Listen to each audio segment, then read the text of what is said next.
Check out FlipsideGaming.com for all your gaming needs. Use the promo code HEROES to save 10% on all orders over $10. Between now and August 10th, if you use this promo code, you will automatically be entered into a drawing where 4 winners will each win one of the Commander 2018 pre-constructed decks. See the description below for more details. Hey there, this is John from Heroes and Legends, and welcome to this special edition of the Magic the Gathering Market Watch. And it is finally Core Set 2019 launch day. This weekend, you're going to be able to go to your game store, hopefully play some games, maybe pick up some singles of this new set. So today, we're going to talk about what you can expect price-wise from these cards. What cards are hot right now, which cards are cold, what's a fair price to pay if you're picking up singles or maybe making some trades this weekend. Quickly, before we get started, just a fast reminder, you heard at the beginning of the video, but there is a promotion going on with Flipside Gaming, and you can enter to hopefully win one of the 4 Commander 2018 decks that will come out August 10th. There's more details down below in the description. Check it out there. And also down there, you'll find links to our Patreon page as well as Amazon products. All of those links will help support the channel. It's always appreciated. As always, thank you not only to the folks that look at those, but to all the viewers. I appreciate y'all, and let's get into it. We're going to begin with some honorable mentions. So these are cards you're not going to find in the regular set, but they still were moving enough that I thought it was worth talking about. The first one is Tezzeret Cruel Machinist, down 401 to $6.99. Now, this is a card that we saw in last week's video was the most expensive of the Planeswalker deck Planeswalkers, so it's not too surprising that it lost a lot of value this week because last weekend a lot of stores were selling those decks during the pre-release, and of course now that it's launch day, these are going to be hitting the big box stores. I would expect all of these to go down to some degree over the course of the next few weeks. This one being so high, it stood to reason it was going to be in for a big drop this week. Still a great casual card though for a lot of either commander decks or just casual kitchen table magic. Next is a Johnny Wise Counselor, up 16 cents to $7.66. So this isn't a huge increase, but you're going to see this again from these Planeswalker deck Planeswalkers this week. They're going to try to find their normalized price point. And you have to kind of make a decision. Is it worth just picking up the singles of these if you want them? Or is it just better worth your time just going to your LGS or Target or Walmart and picking up the actual deck for the full price? That's the line that these are going to walk for a little bit. But again, I would expect these to stabilize and go down just simply because a lot of quantity is about to get out there. Here's the third one. Liliana the Necromancer actually went up 34 cents to $6.07. So again, much like the others, great casual card. There are players that will want to pick this up. And it does tick up a little bit, but I do expect it to stabilize quickly. Here's a weird anomaly. Shivan Dragon went up 35 cents to 90 cents. This was probably just kind of a glitch in the marketplace. Maybe someone listed a bunch of these cards a little bit higher than they were listed. That's my guess here. Nothing crazy going on with this. Of course, you can find it in Welcome decks or in the red Planeswalker deck. Nexus of Fate, 59 cents to $25. Of course, this is the buy a box promo. We've talked about that at length in other videos, so I won't spend a lot of time on it. But just know the only way to get this particular card is go to your LGS and buy a booster box, of course, at 2019. As long as supplies last, you'll be able to get one of these. Problem with that, though, is these are going to be more scarce than a typical card that's within the set. And if this finds a home, like in a modern Taking Turns deck or something like that, you could expect a pretty big spike. Even though there's still large quantities of these cards out there, and $25 still feels a little bit strong for a price point to me, because if it doesn't really do anything, I would expect it to go down. But if it does well in a deck build like that, then I know there would be buyers panic setting in, and all of a sudden this could see a big spike. So this is one to watch. We'll have to kind of see what happens with this one. My guess right now is this doesn't necessarily take hold and does start to trend down a little bit in the coming weeks. However, you never know. All right, let's look at the top 10 Core Set 2019 cards that have lost value this week. Coming in at number 10, Vivictus Asmadi the Dyer, down 64 cents to $2.96. This had a pretty nice price tag out of the pre-release because it's a really cool commander card. And as commander players maybe pre-ordered a lot of these to begin with, now you're starting to see it get a little bit softer once packs are going to start getting cracked. So nothing surprising here. I do think this goes down a little more before it stabilizes, but it's still at a pretty good price. Number 9, Vivian Reed, down 72 cents to $7.92. So she has been seen in some brews, and some pros have been watching her, taking her seriously. We'll have to see what happens once we get into the tournaments this weekend. But Selesnya mid-range decks, for example, have been running her. She also is a potential sideboard card against white decks that are running a lot of enchantment removal now because there are strong white enchantment removal spells. So this card is one to keep an eye on. I do think $7.92 might still be a little bit expensive unless she really surprises us in the coming weeks. I do think this will continue to tick down, at least slowly. Number 8, Reliquary Tower, down 95 cents to 141. This one's kind of easy. This is a great Commander card, and when Commander players see this, they'll try to pre-order sometimes. That led to maybe some higher prices, and considering this is an uncommon, as soon as packs get cracked, you can expect a big drop. That's what you're seeing here. Number 7, Arcades the Strategist, down 96 cents to 747. Another card that had a nice price tag during the pre-release, again, because Commander players saw this, and it really got them thinking about building a wall defender deck with this, and it seems like that could be a lot of fun, actually.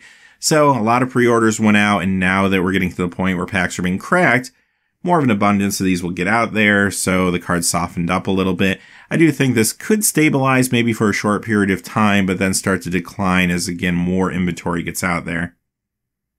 Number 6, Omniscience, down $1.26 to $7.02. It's nice to see this card under $10, actually well below $10. If you are a Legacy player and you want to play this in Omnitel, well, it's much more affordable than it was for sure. It's also a good casual card, so if you've been holding off picking it up, you just want one for your collection or something, I would still wait a little while longer. It will go down some more in the coming weeks, but I would imagine it will stabilize maybe closer to the $5 mark, perhaps. Number 5, Escape Shift, down $1.37 to $13.75. Very similar to the last card. This time, Modern players are going to be happy to see this because Escape Shift, of course, is a key part of Escape Shift decks or Titan Shift decks. And if you've been wanting to build one of those, but you've been waiting for this reprint, well, it's finally happened. I do think, again, this will go down a little more as packs get open before it settles into its normalized price point for a short period of time. And then, as time goes on, I would expect it to creep back up again. Do remember, though, the original version of this was for Morningtide, which had a pretty low print run comparatively.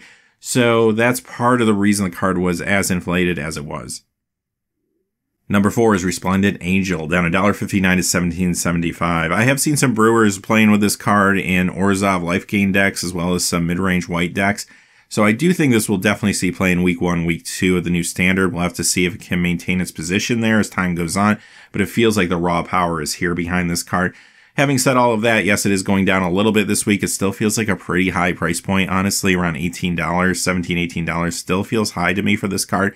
So it could stabilize, of course, if it has some good weeks going forward, but I think eventually this will come down maybe closer to the $10, $12 range. It might just be a number of weeks down the road. Number 3 is Tezzeret Artifice Master, down $1.95 to $22.50. Now, this is a card people are already looking very hard at for an Izzet Artificer build with Karn. That build actually looks pretty sweet. We'll have to see if it does anything once people actually sit down and play this weekend and the next weekend. Now, what's awkward about this card maybe is this card does feel like it gets weaker post-rotation because you lose the Kaladesh block, but the raw power is still here. I think this is a card to watch for a long time, and it has a high price point, so that's why it's coming down almost $2 this week. Much like a lot of the other cards, I do expect it to continue to come down, especially in the short term, unless it can put up like a huge result this weekend or next. Number 2, Nicol Bolas the Ravager, down $3.07 to $34.85. Now, this has a high price point, which is why it's coming down as aggressively as it is. However, there's a little more to this card than meets the eye. First off, the Grixis color casting cost did turn a lot of people off initially. Also, the fact that it's Grixis and 4 to transform. Even though the card itself is very powerful, I think people were worried about consistency. Well, I'll tell you who's not worried about consistency. A lot of pros right now. They're looking very seriously at this card, as a matter of fact. And there's a few different brews that are employing this already. One of which is a Grixis mid-range deck, which is kind of a take-off energy a little bit, but definitely tweaked. There's another deck I've seen, which is a Dragons deck, which is running this. I've also seen like traditional red aggro decks splashing the other two colors to play this and the Scarab God. That's really interesting to me. I kind of wonder if that's going to be better than what we have right now when we think mono red aggro. So we'll have to see how those decks work out and what kind of impact this card truly has in the coming weeks. But if any of them do well, we could see a surge like we saw with Teferi a few weeks ago. Now, $35 is expensive for this card. Unless you want to play one of those decks like week 1, I wouldn't recommend it. I'd wait and see what happens in the coming weeks. If it does spike for some reason, I would wait a little bit longer to pick this card up. Because like we're seeing now with Teferi and even Karn, as time goes on and packs get open, it's really hard for these cards to keep these kind of price points. And this one will probably fall either back to where it is now or maybe even a little lower at $30 if it is successful. If it's not successful, then of course this will lose a lot of value quickly. Number 1, Crucible of Worlds, down $3.19 to $19.35. Pretty big drop here for this card. Awesome casual card. This also sees play in some modern, legacy, and vintage builds.